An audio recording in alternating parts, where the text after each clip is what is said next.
from the Strength and Motion Academy here, and today I'm going to talk to you a little bit about shoulder blade function. So in last week's video we talked about the importance of being able to keep your blade down and be able to move it. We call that retraction. Today I'm going to talk about the importance of protraction, and that's actually moving the shoulder blades around the front of the body. And when we're looking at typical bodybuilding splits, brill splits, we always hear like you should balance out your chest training with your back, and that does consider one joint, the shoulder joint, but it doesn't consider the whole shoulder girdle or the shoulder blade. So every time I'm doing most of my chest exercises, like a dumbbell press, bench press, I always have my blade sort of stuck into the bench.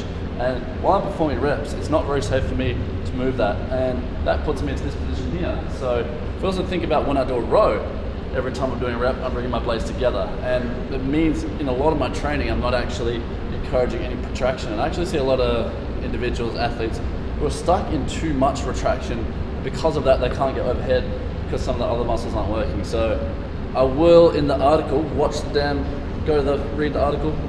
In the article I talk a bit more about the anatomy behind this, but there's an important muscle underlooked called the serratus anterior, and these are a couple of exercises that if yours already works, how you can incorporate it into your pressing so that it gets a bit of power through it. So a very common example is a push-up. At the very top of a push-up, we actually do want to cue some protraction, and that protraction wants to come with the blade almost coming around and under the body. So these are my blades, they're not going over, around the ribs. And I'll demo a couple of reps. I'll show you a really ugly rep.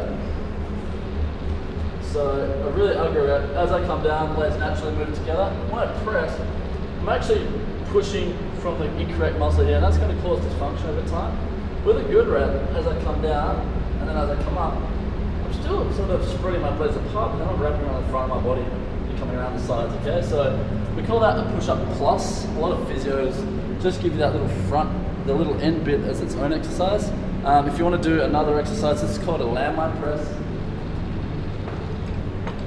I like to do this in a half kneel. You can do it standing, and try and probably swivel around here, because as I do it, as I'm pressing, I'm actually getting my shoulder blade to wrap around my body, not just through shrugging, but through that same kind of action of the blade traveling around the body. So I let it come down, and I wrap the blade around my body, okay? And that's a nice way to functionally increase the activity of this underused muscle group, and it's an easy way to throw in after your big exercises like your bench presses and dumbbell presses and still get that benefit. So get onto the website, read the article, and look after yourselves. Thanks, guys.